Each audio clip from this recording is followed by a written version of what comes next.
Okay, folks, we're here later in the week, and now we have moved on to looking at multiplying with our square roots.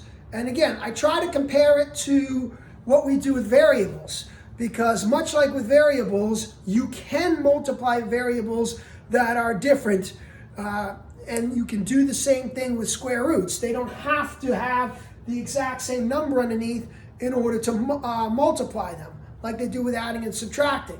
So when you're multiplying, the easiest thing you can do is keep the square root symbol and just multiply the numbers underneath. So in this case, the square root of 6 times the square root of 20, I can multiply those together as long as they're both square roots. And they don't have to be the same number. So I can multiply those together, and that would be the square root of 120. Now, if you can do that at the minimum, at least I can give you some credit for knowing that that's how you multiply basic square roots. Now, we don't want to leave it like that because 120 can break down. So after you multiply them together, then you want to break down the answer and simplify. But at least if you can do this, I can give you some credit. Okay? So 120, let's break that down. Right? However you want to start it. Well, we could do 10 times 12, which is then 5 times 2, which is then 2 times 6, which is then 2 times 3. Right? So now we just look for what we have for pairs.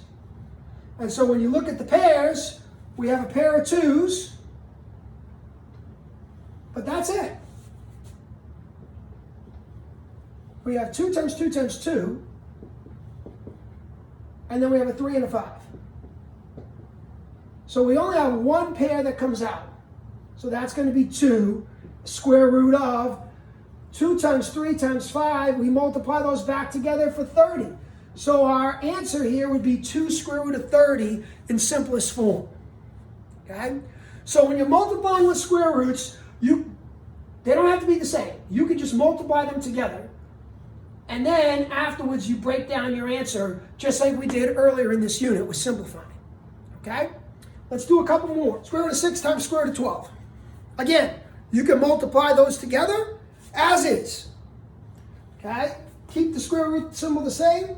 6 times 12, 72. Square root of 72.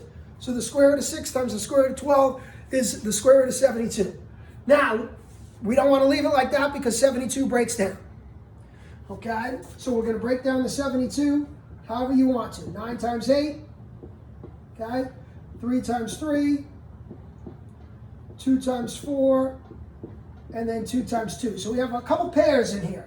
We have a pair of 3s and a pair of 2s, right? So 3 times 3 times 2 times 2 times 2. So we've got a 3 coming out and a 2 coming out to the outside. So it'll be 3 times 2, and then this little old 2 is left underneath. So our final answer is 6 root 2.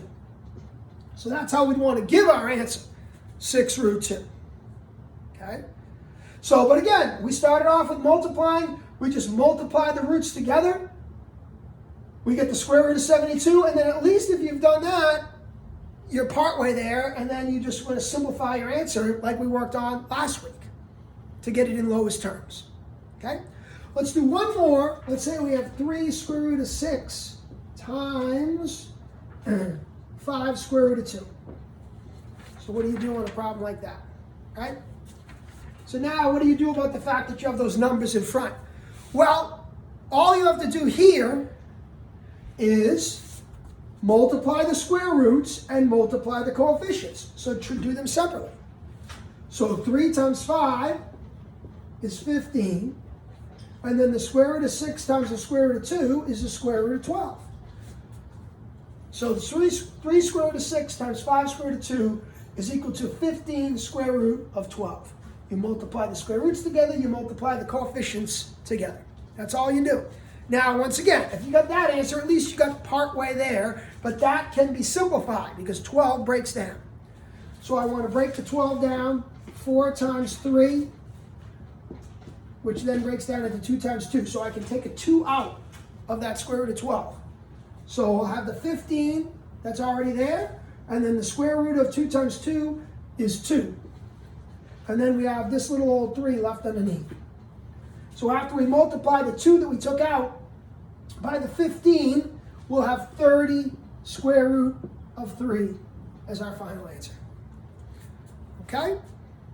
So with multiplying square roots, you don't have to worry about having like terms, having like roots. Don't need it. Just multiply the roots together, right? Multiply the numbers underneath and put it underneath the root symbol, and then simplify.